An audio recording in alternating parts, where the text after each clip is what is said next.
Hey, I'm Max Wink with Rev3 Games, and I'm the resident superfan of Halo 4 at Rev3, and I've been playing it for the past few weeks, and there hasn't been this many changes to the Halo multiplayer since Halo 2 introduced dual-wielding guns. So let's dive in and take a look at the changes in Halo 4. When you first load up Halo 4's multiplayer, you notice that there's custom loadouts. When I saw this, I was like, oh god, it's gonna be a Call of Duty game, but sci-fi. The last thing I want when I play a Halo 4 game. But I was wrong. It's totally genius the way it works with the maps and these ordnance weapons that spawn in specific locations. The guns that you would use in your loadout, like the assault rifle and the DMR and the battle rifle, are no longer spawning on any of the maps. There are specific spawn locations for guns like the rocket launcher and the sword and the shotgun. And those never change, but what spawns in those locations sometimes do change. You might go to one, you get a rocket launcher, go to the same one after it's spawned again, you might get a shotgun. At all times, people can see where these guns are spawning and when they've spawned. They're always visible on the map at all times, whereas back in the day, you'd have to hunt and know where to look and when to check again. 343 has also decided to add the battle rifle back into Halo, along with the DMR. This is an odd choice when I first heard about it, because well, doesn't this gun serve the same purpose of a mid to long range gun? The DMR seems to shoot a little bit faster than the battle rifle. The DMR has 14 shots per clip, and the battle rifle has 12 shots per clip, and both guns finish their clip at the same time. And they also both take 5 shots to kill someone. So what's the major difference? The battle rifle has recoil. It'll slowly climb up a wall as you shoot if you're not compensating for that movement. The DMR has bloom, so the faster you shoot, the less accurate it becomes. But if you're taking one shot at a time, it'll shoot dead center every time. So it basically just comes down to preference of if you want to be managing your bloom or managing the recoil.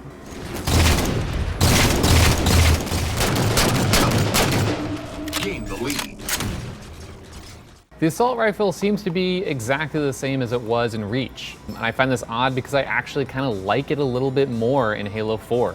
Maybe it's the sound effects, just the maps and how there's a little bit more tighter spaces to be shooting in. They've also made changes to the pistol. It doesn't seem to do any more damage, but it does seem to be a little more accurate, and the bloom doesn't expand as much as it did in Reach. The pistol seems to do 1 bullet less damage in exchange for a little bit more accuracy. You can tell 343 wants to use all these guns based on the map types and the situations you find yourself in, not just which one's the best.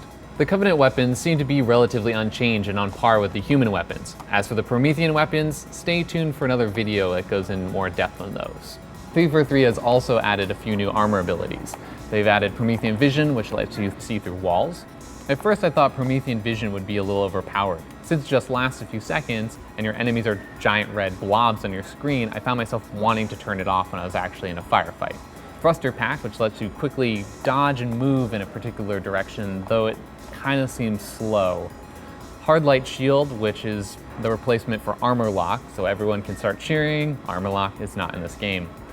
Auto Sentry, which seems to be more useful in single player, just adds a little floating robot that shoots stuff. Does a decent amount of damage. I guess you could use it for a distraction. And then there's Regeneration Field, which doesn't seem that practical in normal Slayer, but maybe in something like Dominion, where you have to protect a location, it could be helpful for staying alive as you're being bombarded with grenades.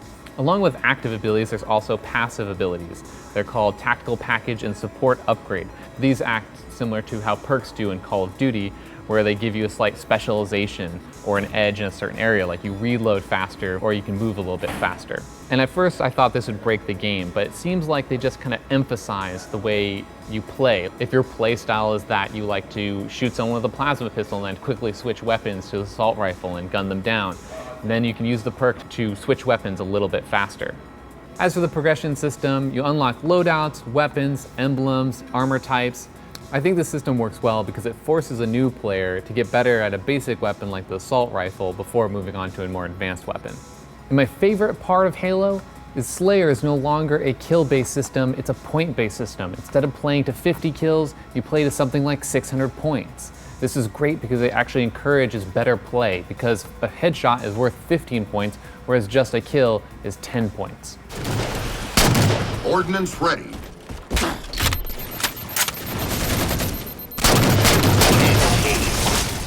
Now I know what you're thinking. This looks a lot like Call of Duty, and it is to a certain degree that they've used a lot of the same mechanics and functionalities, but the way they're implementing them feels completely different. It actually feels like they're innovating in a first-person shooter in a way that I haven't seen any other game.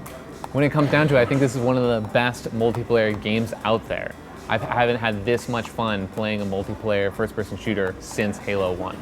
As you can see, there's tons of changes to the Halo 4 multiplayer. I think it's personally my favorite Halo game to come out. And let me know what you think. Leave questions down in the comments below and subscribe to Rev3 Games. I'm Max Wink, and I'll see you next time.